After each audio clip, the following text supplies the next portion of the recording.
Hello students.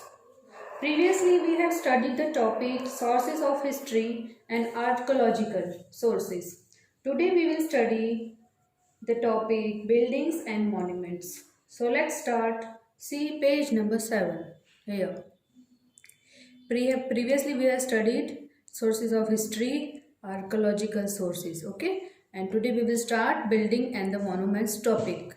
So let's start. Any building that has historical significance is considered to be a monument. It may be buried as in the case of Harappa and still standing like a red fort in Delhi. They must be in the form of temple, forts, places, etc. They provide useful information about the development of the art and the architecture as well as the social, political and economic life of the people of those days. Some important buildings and monuments of this period are Qutub Minar, Buland Darwaza, Red Fort, Taj Mahal, etc. See, here are the pictures of Qutub Minar, बुलंद दरवाजा, red fort and Taj Mahal, है ना। ये सभी हैं, उनको monuments बोलते हैं ना। मतलब इस पैराग्राफ में क्या कह रहे हैं बिल्डिंग्स और मॉन्यूमेंट्स के बारे में कि इमारतें और स्मारक बोलते हैं जिसको, है ना, बिल्डिंग और मॉन्यूमेंट्स को। तो इमारतें और स्मारक किसी भी इमारत को का ऐतिहासिक महत्व होता है जिसे एक स्मारक बनाया जाता है।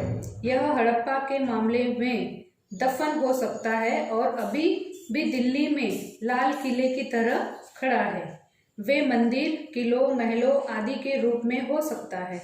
वे उन दिनों के लोगों के सामाजिक, राजनीतिक और आर्थिक जीवन के साथ साथ कला और वास्तुकला के विकास के बारे में उपयोगी जानकारी प्रदान करते हैं। इस अवधि के कुछ महत्वपूर्ण भवन और स्मारक जैसे कुतुब मीनार, बुलंद दरवाजा, लाल किला, ताजमहल आदि है। यानी कि वो किस समय के बने हुए, किस सेंचुरीज के बने हुए वो आज भी हैं। तो वो हम आज भी उन महलों को और मॉन्यूमेंट्स और बिल्डिंग्स को देखते हैं। Now second paragraph is painting and the other artefact, है ना। यानी कि paintings are another sources of the history of this period. They tell us about customs, food habit, dress and jewelry of this period.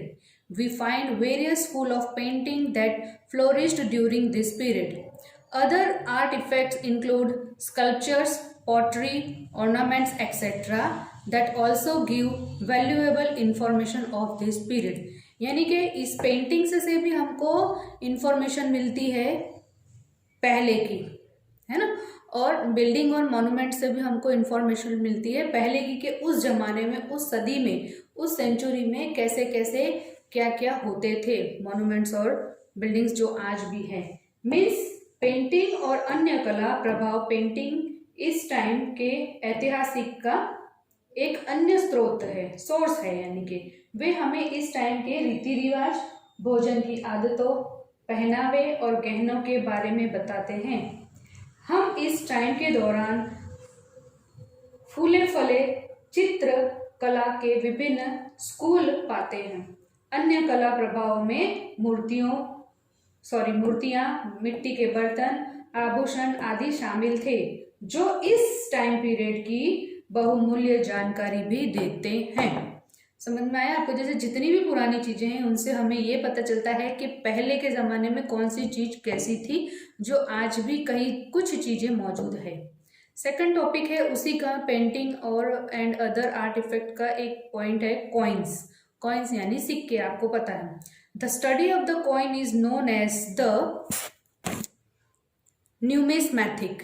Coins tell us about the king, the extent of their empire, economic status of the kingdom, dates, languages in the use, trade, art, religion, literary. Turn the page number 8.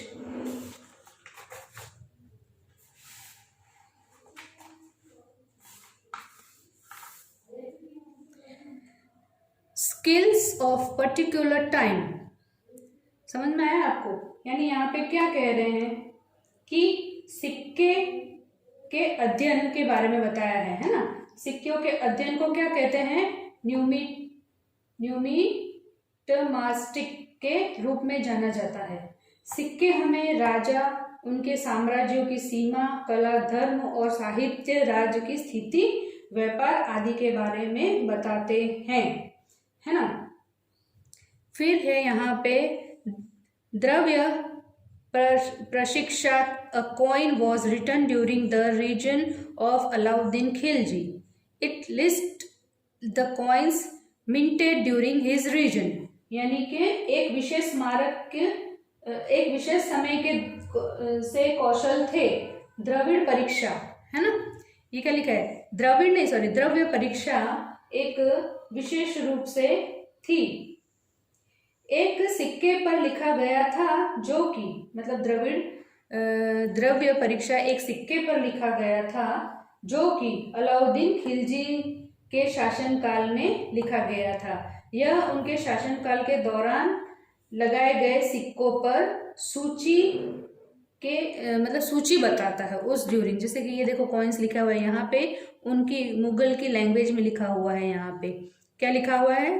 द्रव्य परीक्षा, है ना। क्या लिखा है? द्रव्य परीक्षा लिखा हुआ है। तो ये कॉइन्स जो पुराने होते हैं उसको देख के भी हमें ये पता चलता है, ईयर लिखा होता है, क्या लिखा है, उस समय में क्या चीज कैसे थी। So we will end this paragraph here only.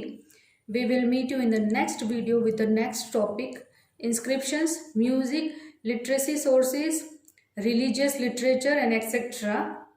So you have to read this from starting till here, topic coin. We will meet you in the next video. Till then, bye bye, see you soon.